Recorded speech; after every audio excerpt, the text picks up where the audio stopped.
Good morning, everybody. We're going to do a little bit of different type of video today. We're going to talk about our approach to traveling. We get a lot of people who ask us what our strategy is to travel and travel as well as possible without, going completely bankrupt, especially since, I'm now retired.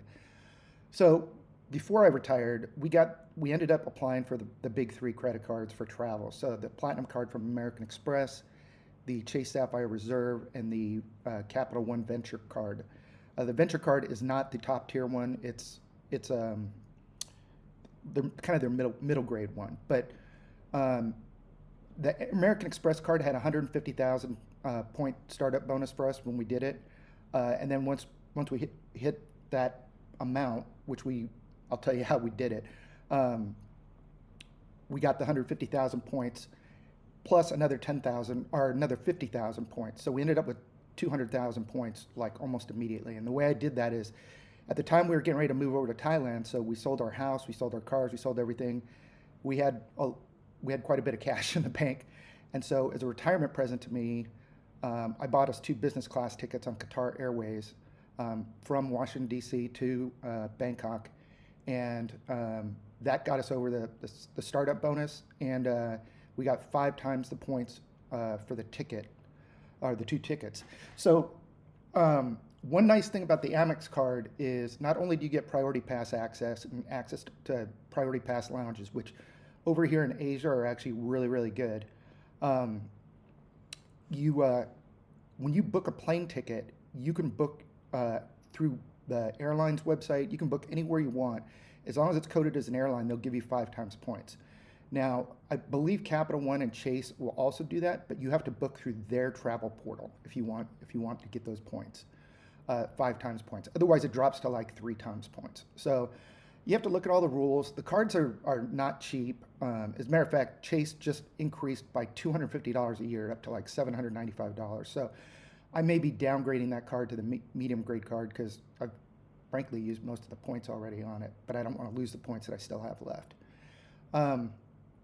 So anyways, so there's the first thing. So you can amass a lot of points. I think by the time I came over to, because we used the credit cards for literally everything during the move. We used it for storage unit, for moving stuff in the storage. Groceries, gas. Everything was paid for using these credit cards. So we racked up a lot of points. We got all the startup bonuses. So we ended up coming over here with like 900,000 points. So the next step when we're looking at travel is this page here. So every month I look at this website. There's several websites that you can look at to do it, but this is the pointsguy.com, and it shows the active credit card transfer bonuses. So you can see, right now if you transfer your points from American Express to Hilton Honors, you can get up to 30% bonus. Chase Ultimate Rewards, 50% bonus at the Marriott Bonvoy. Basically what that means is if you transfer 10,000 Chase points, you're going to get 15,000 Marriott points. Avianca Life Miles, those are kind of it's an airline, it's a weird one. You'd have to look at the code share partner on that one. So, but I normally look at this every month when I'm trying to get an idea for where we want to go on a trip. And so if for example, so when we went to England, Chase was giving a 40% transfer bonus to Virgin Atlantic. So I booked 2 business class tickets from London Heathrow to Mumbai, India. And the normal price for each ticket was like 70,000 points, and I think I only ended up paying like 45,000 points because of the bonus. I don't have the exact numbers in front of me, but it's a great way to travel and not use all your points up. The other thing is I would say for a long haul flight, like more than 8 hours, a good target is around 70 to 75,000 points. If it's like way higher than that, I wouldn't do it. So I'll look here first to see if there's a credit card transfer bonus to a certain airline, and then I'll take a look and see how many points it costs to go there. So the London trip was just a good trip. Now, we flew to London from Bangkok nonstop on EVA, and there's a video. I did a video review on the channel. Um, and that was 70,000 points. And that was kind of weird. So I had to book those tickets through Aero Canada or Air Canada. And they only had one award seat per day. So I ended up booking my wife and I on consecutive days. And then I showed up at the airport with her ready to go. And I explained the situation to the EVA guy.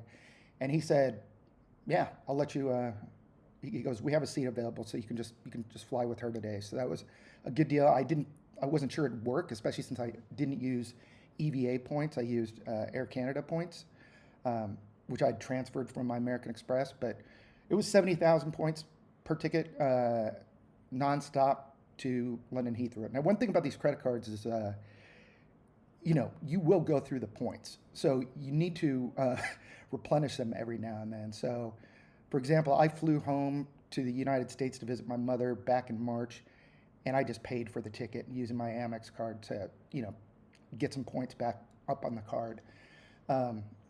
We're going to see friends next March, and I used Amex points for that, and I paid for the business class tickets for my wife and I. So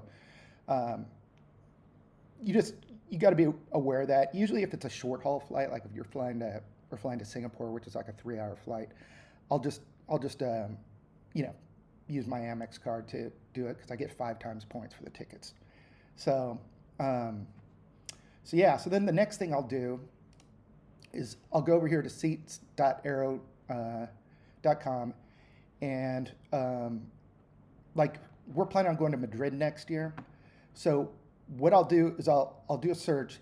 ASA is all large Asian airports, and then to Madrid, which is where we want to end up because we're going to meet up with some friends in Alicante, and there's a high-speed train from Madrid. So this is not the actual date, but I'm just going to show you what it looks like when you run a search for this.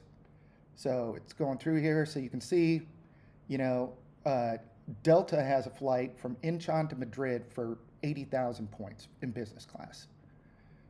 It's not horrible. I mean, 80,000 points isn't horrible. I know I said, 75,000 for a short haul flight.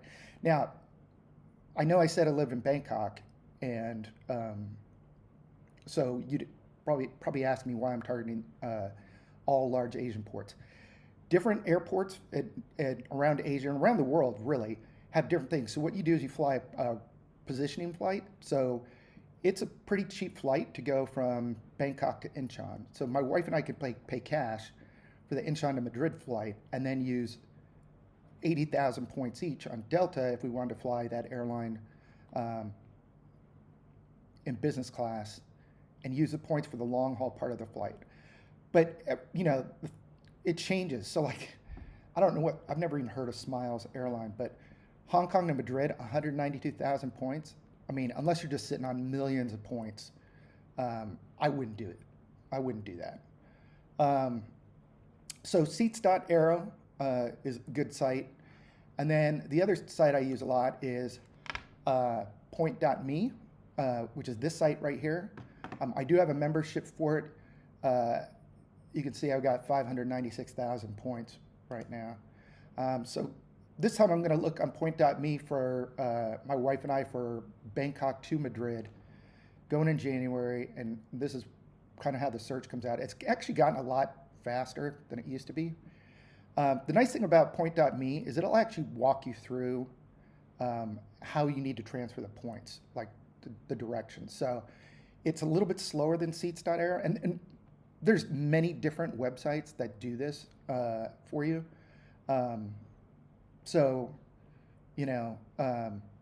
These are just the two that I happen to use. And then the other thing I use is Google Flights. And that'll be so I can just check the price. Now, once I find a deal that I like, let's see what this one for 120. Okay, so this is the cheapest one, which I think is still expensive, but it is on Emirates, which is a nice business class product. But you got 2 stops here. Looks like you're flying Bangkok to Hong Kong, Hong Kong to Dubai, and then Dubai to Madrid. So the total trip is going to take 28 hours and 55 minutes. So you got to kind of think if that's what you'd want to do, Yeah, starting with Qatar, it jumps up to 136,000 points. So the other thing it's going to vary a lot is the time of the year. Um, the time of the year is obviously summer is the high time to travel, so it's much harder to get deals. So you know, we our strategy is we try to travel like within Thailand during the summer months because first of all it's the monsoon season, so it's down, but it's also we're not hassling with flights. Um, we are going to Koh Samui in September, and we are flying, but it's like $100 flight. The other thing is if you're retired or you have time, you can look at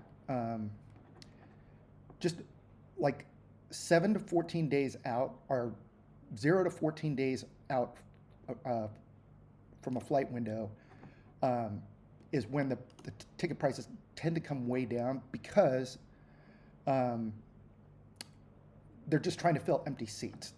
You know, if they've got a seat, and you can see here, if I was willing to fly on the 21st, somebody's got a seat for 75,000 points. So let's do this. The 21st. I'm actually kind of surprised about that because we're still in the middle of summer, but let's see here. Yep, there it is. Finnair, Bangkok to Helsinki, Helsinki to Venice, I think, and then Venice to Madrid. It's 20 hours, so it's better than the Emirates flight, which was 28 hours, but it's only 75,000 points. The other thing you're going to notice here is there's always going to be some amount of cash that you have to pay. This one has to be $78 because it's relatively cheap. Those are taxes and fees, like for the airport. Bangkok is a relatively cheap airport to fly out of.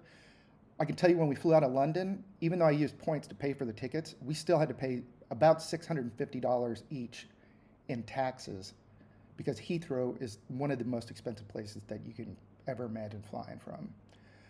So anyways, this you can see here, I mean, if we were willing to travel, today is Sunday, if we were willing to travel on Thursday, we could get 75, one-way ticket for 75,000 points in business class on Finnair. The other thing we do is we watch a lot of travel video reviews for airports and hotels, or airplanes and hotels, and we do that on our travel channel. Is if you've been watching any of our videos, we've reviewed Starlux, EVA, Virgin Atlantic.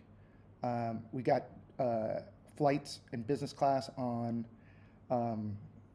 Etihad and Oman Air and Singapore Airlines and Cathay Pacific coming up all in the next like 7 or 8 months. And so we'll do reviews for all of those. So anyways, yeah, that's the way we strategize. And we use Google Flights too because, sometimes there's just a really good deal on tickets. You can get through that.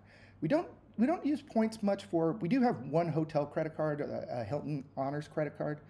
And so we'll use points for the Hilton card if we're staying at the Hilton. But I don't typically use my travel card points for hotels. I just pay for the hotels. We use the travel cards mostly to book airline flights and to get business class seats for a reasonable price. And we only fly business class if the flight's over like 7 or 8 hours because, less than that we can tough through and coach, but more than that it just gets brutal. So the older you get, being crammed into an economy class seat.